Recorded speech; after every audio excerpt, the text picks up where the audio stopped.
29, Autoresponders Put Your Message on Autopilot.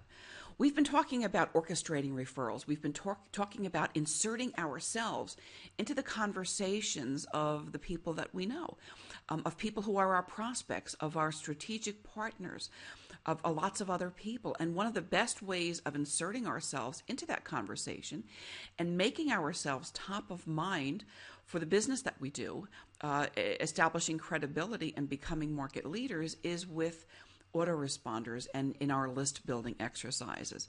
Now, lots of real estate agents have large networks, have large spheres, but they really haven't yet put together a list. And an email list is absolutely the best place to do that. You do have networks. You may have a list of people on Facebook. You know what? Facebook owns that list, and you can't go out and send people an email. You can go and you can download their email addresses and you can do that, but then you're spamming them.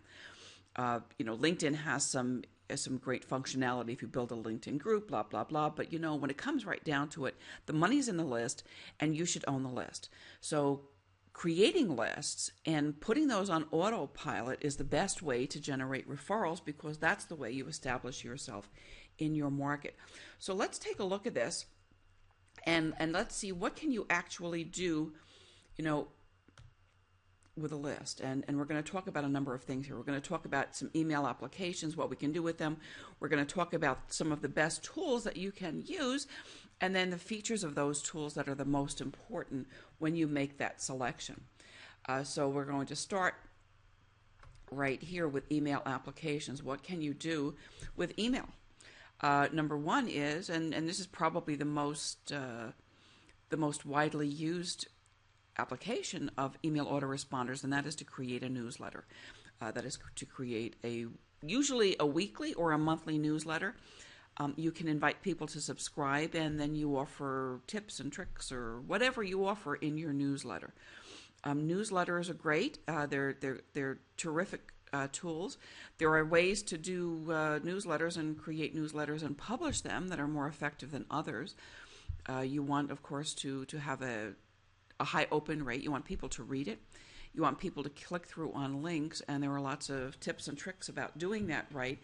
And a lot of the email autoresponder companies that create the tools that you can use have great tutorials right on their sites that will help you create wonderful, wonderful newsletters. And those are free tutorials, and some of those are the best.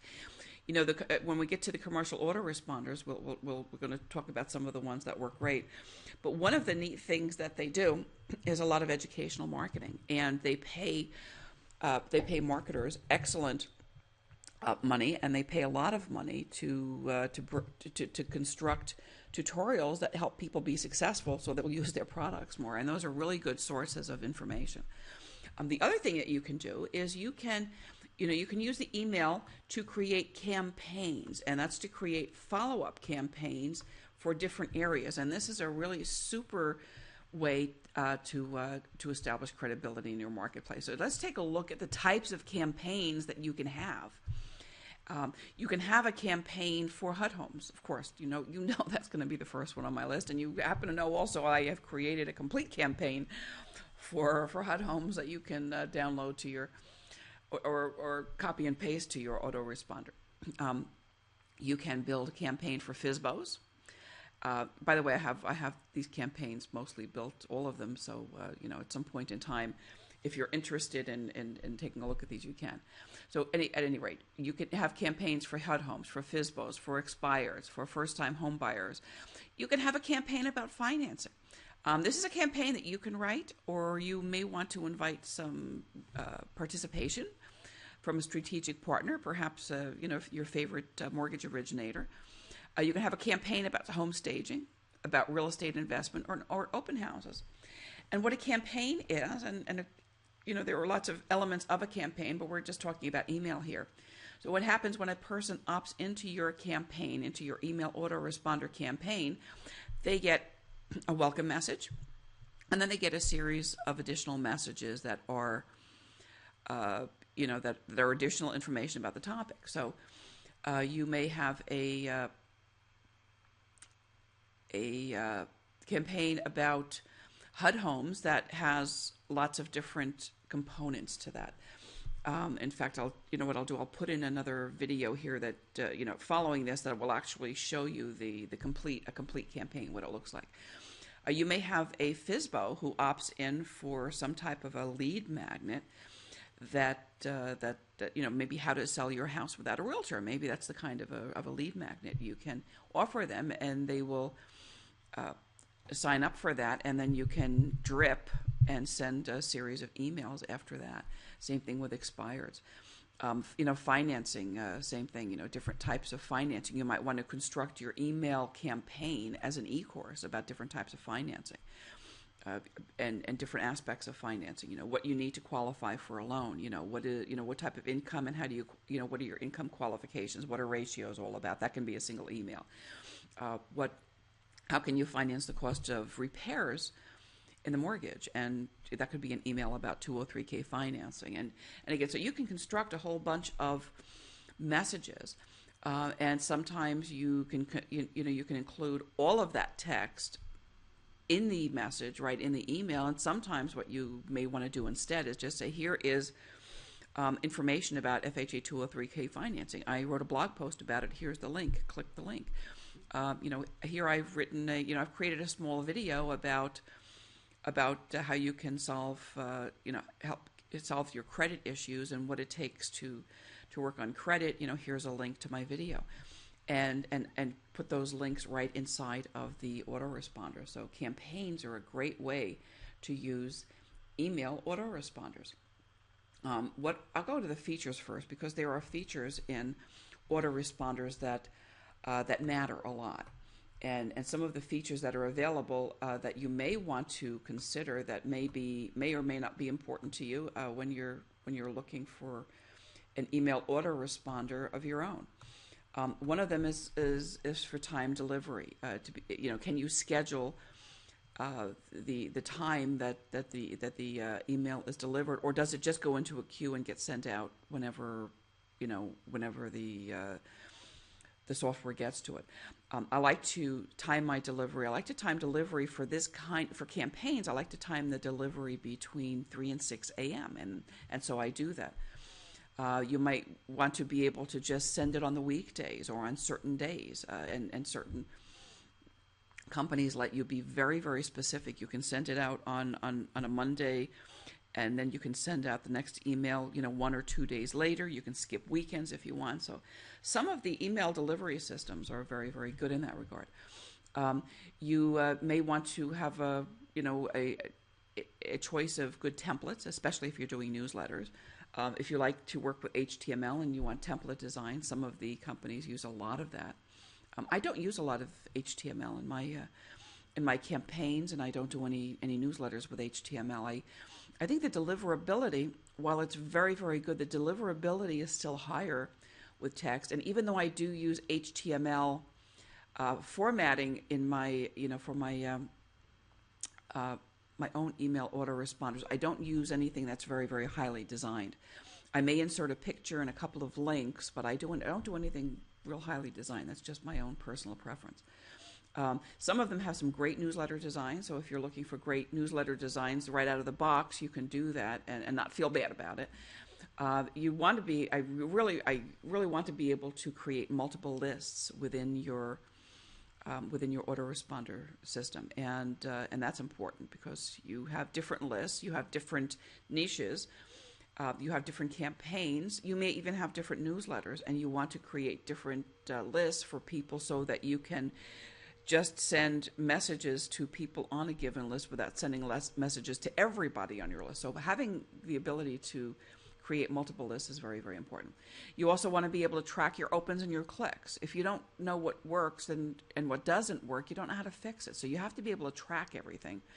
One of the things I didn't put on here that I should, and I'm going to add another branch here, and that is, whoops, put it in the wrong place. I'm going to add a sibling to this. I'm using a mind map, by the way, which is at imindmap.com, and I really like it. For me, it's a really nice way to put together my thoughts and present. It's very, very easy. All right, so let's see.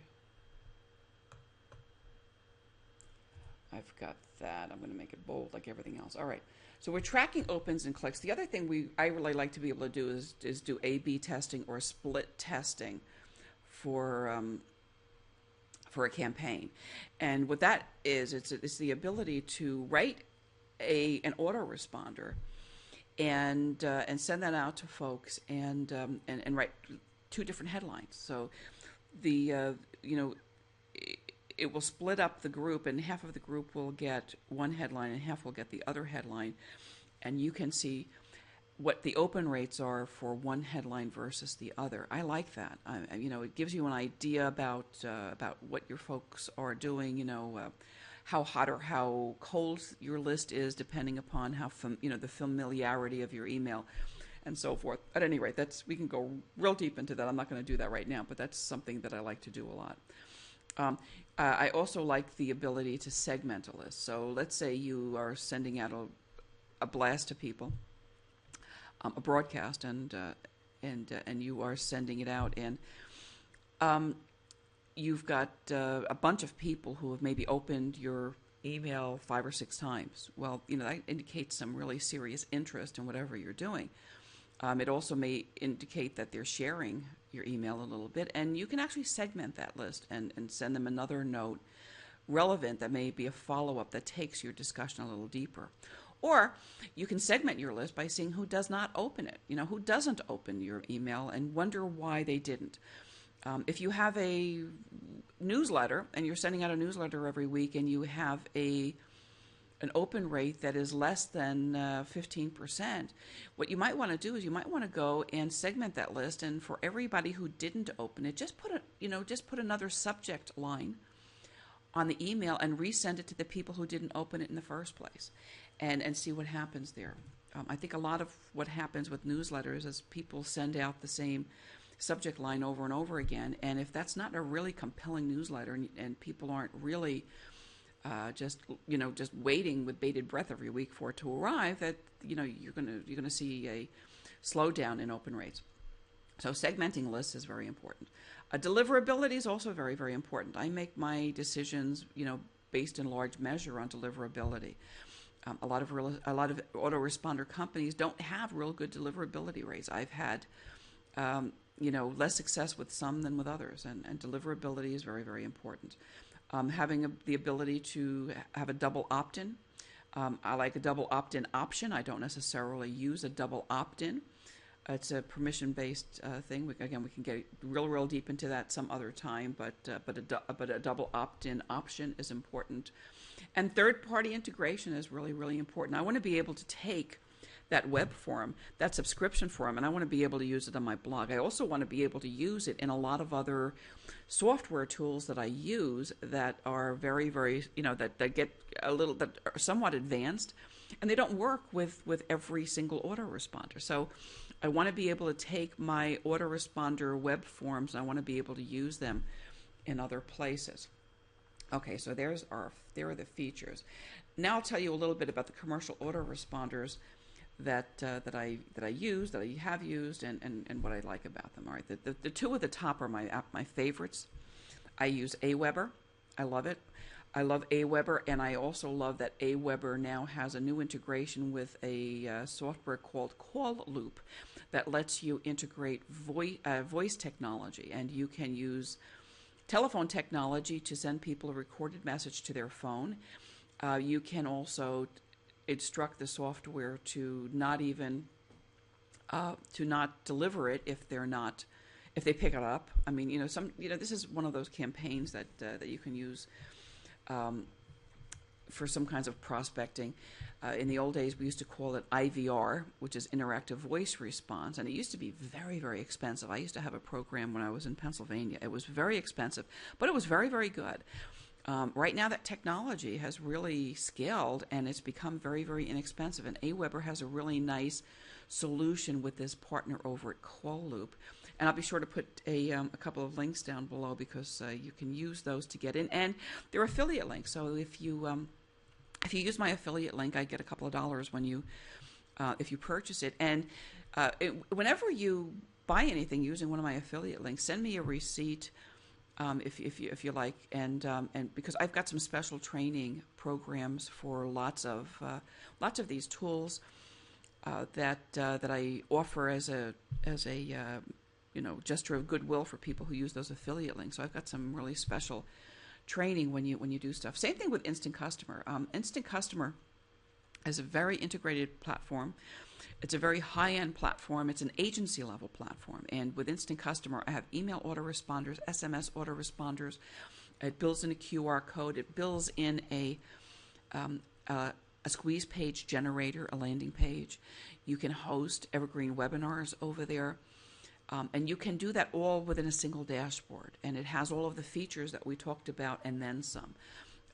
Again, the SMS autoresponder is kind of neat because if you collect somebody's cell phone number, you can actually create an interactive response with them, an interactive exchange of messages with them. A short one, I mean, not something real long, but a short one that can lead to an appointment, and it's totally on autopilot. Everything that I'm designing right now in campaigns is designed around this concept. It's designed around interactive work, so you don't have to work, in a dozen different platforms, and spend a whole lot of time. It's about creating something once and then putting it on autopilot. GetResponse is another, really, really good platform that would definitely be something I would consider using if I wasn't using Aweber already. MailChimp has a free service up to a few hundred or whatever, and that is something that a lot of people like. It also has a lot of great third-party integration. I'm not really sold that their deliverability rates. I'm hearing numbers around the web that their deliverability is not great, and to be honest, deliverability counts. iContact is very good. Constant Contact does a good job. I used Constant Contact for quite some time. I had a deliverability issue. It's not my favorite, and it doesn't, it's not as good as Aweber, but it's great. And if you have it, you can stay with that. And you can do lots of great stuff. There's another commercial autoresponder that I'm playing with a little bit. I don't have a lot of time, but I'm doing a little bit, and it's actually a free autoresponder system that you can host in the Amazon cloud. And this is really not for the newbies. So if you haven't done an autoresponder system, don't even think about this, because unless you have somebody on your staff who's a wonderful IT person, it takes some work setting this up. But, it's going to be a really neat system for anybody who sets it up because it's going to be free. I mean, essentially. And you will have all the functionality that anybody else has, and you can do it and host it right in the cloud. It's a really interesting system. And Amazon has some very strict rules about how you can use the autoresponders from their cloud. So it's not something you can set up and then go and spam people like crazy, because Amazon won't put up with that. But it looks like that is going to be a pretty neat system, and I suspect that there will be more people coming into the business with more commercial autoresponders that will actually be whitelisting these autoresponder systems that they are creating in the Amazon cloud. So that's it for autoresponders today. If you have any questions, feel free to pop me an email and get to work on this. I hope that you have something. Again, the money's in the list, and that's where your customers are reading. They're reading email lists. Don't let anybody tell you that people don't read email anymore. Of course they're reading email. But more than ever, it's more important than ever to do things right. So go for it. Let me know how you're doing, and have a great day, and I'll see you in the next video.